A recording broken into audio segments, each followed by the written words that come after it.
नेर येथे राज्याचे अन्न व औषधी प्रशासन मंत्री तथा यवतमाळ वाशिम जिल्ह्याचे पालकमंत्री संजय राठोड यांच्या संकल्पनेतून नेर येथील नेहरू महाविद्यालयाच्या भव्य प्रांगणात आरोग्य संकल्पना अभियानाचे आयोजन करण्यात आले। या शिबिरामध्ये नेर तालुक्यातील ग्रामीण भागातील नागरिक वेगवेगळ्या व्याधीने त्रस्त होते। त्यांची आर्थिक परिस्थिती कमकुवत असल्याने त्यांना शहरातील मोठमोठ्या महागड्या दवाखान्यात जाऊन तेथील डॉक्टरची फी व महागडी औषधी खरेदी करू शकत नसल्याने गरजू जनतेसाठी महाआरोग्य संकल्प अभियान अंतर्गत रोगनिदान व औषधोपचार शिबिराचे आयोजन करण्यात आले होते। या अभियान शिबिराला सकाळी 9 वाजतापासून सुरुवात करण्यात आली। या शिबिरात एमडी मेडिसिन, हृदयरोग तज्ञ, नेत्रतज्ञ, सर्जन, स्त्रीरोग तज्ञ, अस्थिरोग तज्ञ, त्वचारोग तज्ञ, नाक कान घसा तज्ञ, श्वासरोग तज्ञ, दंत व मुखरोग तज्ञ यांच्यासह अन्य डॉक्टरांचा समावेश होता। एकंदर मानवी शरीरातील सर्वच आजारांवर तज्ञ डॉक्टरांकडून तपासणी करण्यात आल्या। या रुग्णांना मोफत औषधी वाटप करण्यातही आले। अनेक रुग्णांनी सोनोग्राफी, एक्स-रे, लघवी तपासणी, ईसीजी, एमटी इको करण्यात आली। यावेळी दत्ता मेघे आयुर्विज्ञान संस्था, विनोबा भावे ग्रामीण रुग्णालय सावंगी मेघे तसेच मा आरोग्य सेवा समिती यवतमाळ येथील डॉक्टर मोठ्या प्रमाणात उपस्थित होते।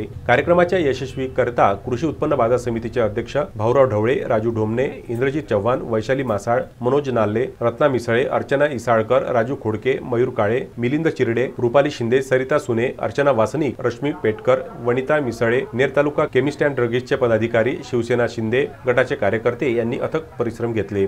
नवनाथ दरुई, विदर्भ न्यूज, नेर।